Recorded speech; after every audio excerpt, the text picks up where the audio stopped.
Welcome to Baba academy online education digital class. હું ગૌરવ મકવાણા.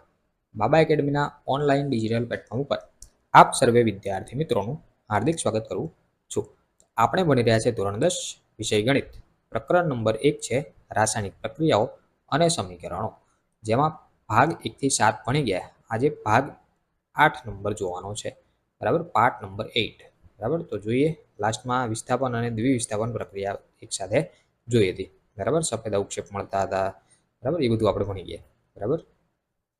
આજે શું જોઈશું, એની પછી શું આવે છે, આ લાસ્ટમાં ભણી ગયા દ્વિવિસ્થાપન, અને એની પછી હવે આવે છે ઓક્સિડેશન અને રિડક્શન, બરાબર. ઘણી વખત પરીક્ષામાં પૂછાય છે, એટલે હું જોવા જઉં તો મારી દ્રષ્ટિએ તમને મોસ્ટ ટાઈમપી કહી શકું, બરાબર. એનું સમીકરણ પૂછાય છે, અથવા તો વ્યાખ્યા પૂછાય કે ઓક્સિડેશન કોને કહેવાય, રિડક્શન કોને કહેવાય, એવું ઘણી વખત પૂછાય છે, બરાબર. તો એ તમે યાદ રાખી શકો છો. ચલો, ઓક્સિડેશન અને રિડક્શન શું કહે છે, તો અહીંયા કંઈક આકૃતિ આપી, એની પર નજર નાખીએ. આકૃતિ છે, નીચે એક બર્નર આપ્યું છે જે સળગાવવામાં મદદ થાય, એની ઉપર એક સ્ટેન્ડ મૂક્યું છે, ત્રિપા સ્ટેન્ડ. એની પર એક જાળી મૂકી છે, અને ઉપર એક ચાઇના ડીશ, બરાબર. ચાઇના ડીશ એટલે કે ચાઇનાથી લાયા હોય એવી ડીશ નહીં, બરાબર. ચાઇના લેવા ગયા હોય એવી ડીશ નહીં. ચાઇના ડીશ એટલે કે રકાબી, તમારા ઘરમાં રકાબી હોય ને, ચિનાઈ માટેની બનેલી હોય, એને ચાઇના ડીશ કહેવાય, બરાબર. ચાઇના લેવા જવાનું નથી. ચલો, કોપરનો ભૂકો નાખ્યો છે. આની અંદર શું નાખ્યો છે? કોપરનો ભૂકો. કોપર એટલે કે Cu, બરાબર. કોપરનો ભૂકો. ચાલો, હવે કે છે શું? પ્રવૃત્તિ. ઓક્સિડેશન શું છે, રિડક્શન શું છે? પ્રવૃત્તિ એવું લખ્યું છે કે 1 ગ્રામ કોપરનો ભૂકો એટલે કે પાવડર ધરાવતી ચાઇના ડીશને ગરમ કરો, બરાબર. તમે શું અવલોકન કરો છો? ગરમ કરીએ તો શું આપણને જોવા મળે છે?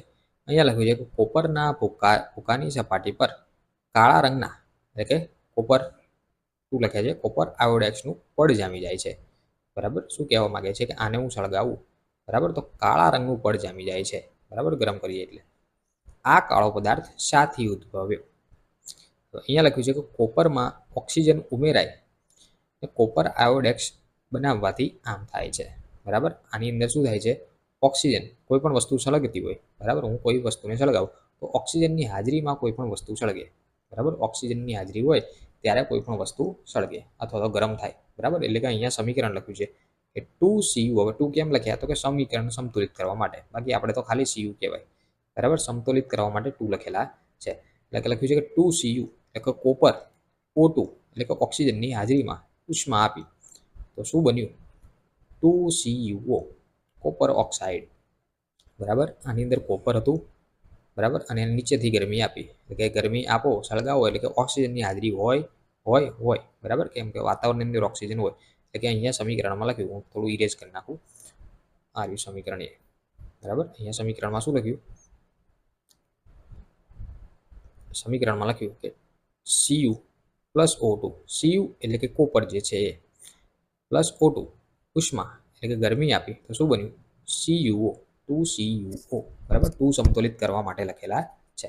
ચાલો, અહીંયા શું કહેવા માંગે છે કે જો આ ગરમ કરેલા પદાર્થ CuO પરથી હાઇડ્રોજન વાયુ પસાર કરવામાં આવે તો પ્રતિગામી એટલે કે ઊંધી પ્રક્રિયા થવાને કારણે સપાટી પરનું કાળા રંગનું જે આવરણ છે એ કથ્થાઈ રંગમાં પાછું ફેરવાય છે અને કોપર પાછું મળી જાય છે, બરાબર. કહેવા શું માંગે છે કે આ જે પ્રક્રિયા કરી, આની નાની ઊંધી પ્રક્રિયા કરવાની. કેવી?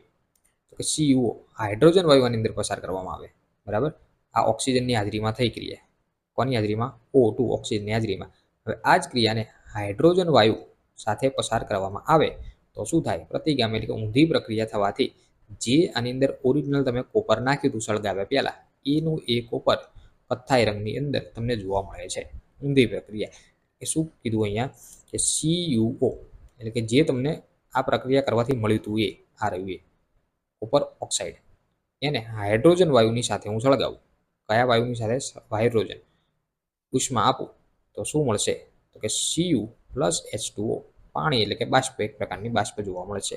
Cu ઓરિજિનલ તમારો કોપર જે છે અહીંયા હતું શરૂઆતમાં, જો આ એ તમને અહીંયા પાછું મળે છે, એવું કહેવા માંગે છે, બરાબર. તો હવે રિડક્શન એટલે શું, ઓક્સિડેશન એટલે શું, એ પણ આપણે સમજવાનું છે. અહીંયા લખ્યું છે કે જો પ્રક્રિયા દરમિયાન ઓક્સિજન મેળવે તો તેનું ઓક્સિડેશન થયું તેમ કહેવાય.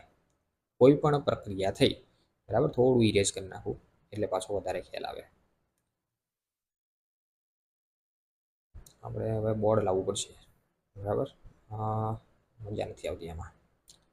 બોર્ડ એટલે પેલું આની વાત કરું છું, ડિજિટલી સ્વરૂપવાળું, બરાબર. ડિજિટલી વ્હાઇટ બોર્ડ તો પડ્યું છે આપણી પાસે, બરાબર, એની વાત નથી. ચાલો, અહીંયા શું કહે છે, જો પ્રક્રિયા દરમિયાન ઓક્સિજન મેળવે તો તેનું ઓક્સિડેશન થયું તેમ કહેવાય. કોઈ પણ પ્રક્રિયા થઈ એની અંદર ઓક્સિજન મળે છે, બરાબર. આ પ્રક્રિયા થઈ, બરાબર. જે જવાબમાં ઓક્સિજન આવે છે, ઓક્સાઇડ, તો કે આ ઓક્સિજન મળ્યો કહેવાય. શું કહેવાય? ઓક્સિજન મળ્યો કહેવાય. ઓક્સિજન મેળવે તો તેને ઓક્સિડેશન થયું છે તેમ કહેવાય. શું કહેવાય? ઓક્સિડેશન થયું છે તેમ કહેવાય. અને જો પ્રક્રિયા દરમિયાન પદાર્થ ઓક્સિજનને ગુમાવે, શું કરે? ઓક્સિજન ગુમાવે તો તેને રિડક્શન થયું છે તેમ કહેવાય. અહીંયા ઓક્સિજન હતો CuO, અહીંયા ખાલી Cu વધ્યો, O નીકળી ગયો, એટલે ઓક્સિજન ગુમાવી દીધો, તો એને રિડક્શન થયું કહેવાય. બોલો, ખબર પડી? પ્રક્રિયા દરમિયાન આ Cu હતો એમાંથી અહીંયા ઓક્સિજન મેળવ્યો. જો ઓક્સિજન મેળવે તો એને કેવી પ્રક્રિયા કહેવાય? તો કે ઓક્સિડેશન પ્રક્રિયા. ઓક્સિજન મેળવે તો ઓક્સિડેશન, આવું યાદ રાખવાનું. ઓક્સિજન મેળવે તો ઓક્સિડેશન, અને ઓક્સિજન ગુમાવે તો રિડક્શન પ્રક્રિયા કહેવાય, બરાબર. ચાલો, આને નાને પાછું બીજું કંઈ કહેવું હોય તો શું કહેવાય? તો કે હાઇડ્રોજન મેળવે, હાઇડ્રોજન ગુમાવે, એવું કહી શકાય. આ જ પ્રવૃત્તિ પ્રક્રિયા 1.29, બરાબર. પ્રક્રિયા 1.29 શું ખબર ના પડી મને, સોરી, સમીકરણ. પ્રક્રિયા નહીં, પ્રક્રિયા એટલે કે આજે, બરાબર. આ સમીકરણ 1.29. ચલો, અહીંયા શું લખ્યું છે કે પ્રક્રિયા 1.29 દરમિયાન કોપર ઓક્સાઇડ જે છે એ ઓક્સિજન ગુમાવે છે તો તેનું રિડક્શન થયું. ઓક્સિજન શું કરે છે? ગુમાવે છે. હાઇડ્રોજન મેળવે છે તેથી તેનું ઓક્સિડેશન થયું તેમ કહી શકાય. બીજી જગ્યાએ તમારે કેવું હોય તો બીજી શબ્દોમાં તો શું કહેવાય? હાઇડ્રોજન મેળવે તો એનું ઓક્સિડેશન થયું તેમ કહેવાય, બરાબર. હાઇડ્રોજન મેળવે, ક્યાં ગયું? હાર્યું. આની અંદર શું કરે છે? હાઇડ્રોજન મેળવે છે. શું કરે છે? હાઇડ્રોજન મેળવે છે. સોરી, આ બાજુ છે H2. હાઇડ્રોજન મેળવે છે તો તેનું શું થયું કહેવાય? ઓક્સિડેશન થયું તેમ કહેવાય. હાઇડ્રોજન મેળવે તો તેનું ઓક્સિડેશન થયું કહેવાય. બીજા શબ્દોમાં કહીએ તો પ્રક્રિયા દરમિયાન એક પ્રક્રિયક ઓક્સિડેશન પામે છે જ્યારે બીજો પ્રક્રિયક રિડક્શન પામે છે, બરાબર. પ્રક્રિયા દરમિયાન એક પ્રક્રિયક હોય, બરાબર, એ ઓક્સિડેશન પામે, એકને ઓક્સિજન દૂર થાય, બીજાને ઓક્સિડેશન મળે, બરાબર. O મળે છે. આવી પ્રક્રિયાને ઓક્સિડેશન રિડક્શન અથવા તો રેડોક્સ પ્રક્રિયા કહે છે, બરાબર. જો એક પ્રક્રિયાની અંદર બંને સાથે થતું હોય, જેમ કે આ પ્રક્રિયા, આની અંદર આ જે O છે એ અહીંથી દૂર થાય છે, બરાબર, અને અહીંયા દૂર થઈ ગયો, બરાબર, તો એને રિડક્શન કહેવાય. ઓક્સિડેશન, O ગુમાવે, બરાબર, ઓક્સિજન ગુમાવે તો રિડક્શન. અને આ H2 હતો એ આ બાજુ OH2O થઈ ગયો, તો O શું કર્યો? મેળવ્યો, તો આને કહેવાય ઓક્સિડેશન. એટલે કે એક જ સમીકરણની અંદર બંને વસ્તુ જોવા મળે તો એને ઓક્સિડેશન તથા રિડક્શન પ્રક્રિયા કહેવાય, બરાબર, અથવા તો રેડોક્સ પ્રક્રિયા કહેવાય.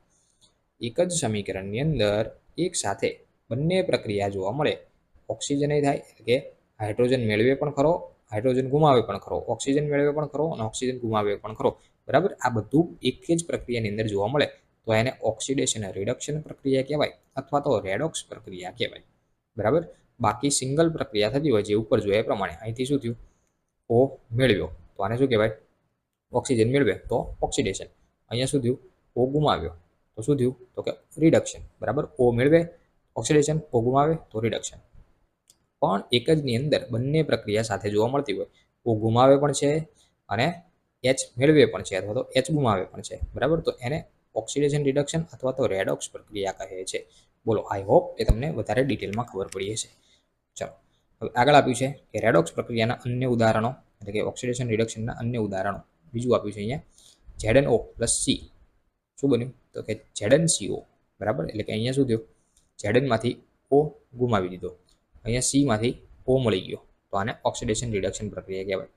MnO2 + 4HCl, it gives MnCl2 + O2 અને Cl, બરાબર. તો આ બંને શેના ઉદાહરણ આપ્યા છે?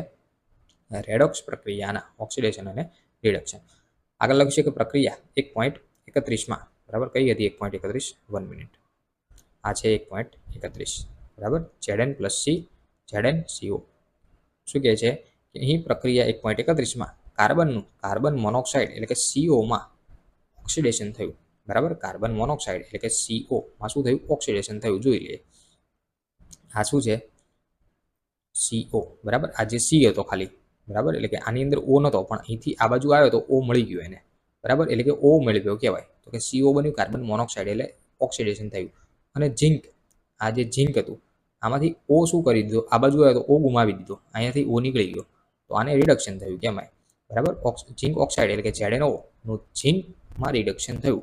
પ્રક્રિયા 1.32માં શું કહે છે, HCl નું Cl2માં, આ HCl નું Cl2માં, HCl નું કેમાં, Cl2માં, Cl2માં ઓક્સિડેશન થાય છે, જ્યારે MnO2 નું MnCl2માં રિડક્શન થાય છે, બરાબર. ઉપર દર્શાવેલા ઉદાહરણો પરથી આપણે કહી શકીએ કે પ્રક્રિયા દરમિયાન જો પદાર્થ ઓક્સિજન મેળવે છે અથવા તો હાઇડ્રોજન ગુમાવે છે તો તે પદાર્થ ઓક્સિડેશન પામે છે. પ્રક્રિયા દરમિયાન આ પણ યાદ રાખવાનું, અહીંયા પણ અંડરલાઈન કરવી. પ્રક્રિયા દરમિયાન પદાર્થ ઓક્સિજન મેળવે, શું કરે, ઓક્સિજન મેળવે અથવા હાઇડ્રોજન ગુમાવે, ઓક્સિજન મેળવે અથવા તો હાઇડ્રોજન ગુમાવે તો તેને ઓક્સિડેશન પ્રક્રિયા, ઓક્સિડેશન પામે છે એવું કહી શકાય. અને જો પ્રક્રિયા દરમિયાન આનું ઊંધું થાય, ઓક્સિજન ગુમાવે અને હાઇડ્રોજન મેળવે તો તેને રિડક્શન પ્રક્રિયા કહે છે, બરાબર. આની અંદર બહુ કન્ફ્યુઝ થશો, એટલે કે એક લાઈન 2 થી 3 વખત લખી નાખજો, બરાબર. કહેવા શું માંગે છે કે કોઈ પ્રક્રિયા દરમિયાન ઓક્સિજન મેળવે તો અથવા હાઇડ્રોજન ગુમાવે તો તેને કેવી પ્રક્રિયા કહેવાય, ઓક્સિડેશન પ્રક્રિયા, એટલે કે ઓક્સિડેશન પામે છે એવું કહી શકાય.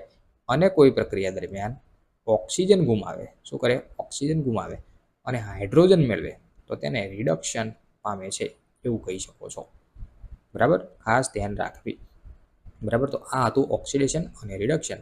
પછી આવશે લાસ્ટ મુદ્દો, અને લાસ્ટ આપણો લેક્ચર રહેશે આ રહ્યો કે શું તમે રોજિંદા જીવનમાં ઓક્સિડેશન પ્રક્રિયાઓની અસરનું અવલોકન કર્યું છે, બરાબર. તો એ આપણે નેક્સ્ટ લેક્ચરની અંદર ભણીશું, બરાબર. તો અહીંયા સુધી રાખીએ છીએ, બરાબર. ઓક્સિડેશન રિડક્શન વાંચજો 1-2 વખત, જ્યાં જ્યાં અંડરલાઈન કરાય છે એ વારંવાર, બરાબર. આની વ્યાખ્યાઓ છે એ માટે કરી નાખવી. સો થેન્ક્સ ફોર અટેન્ડિંગ.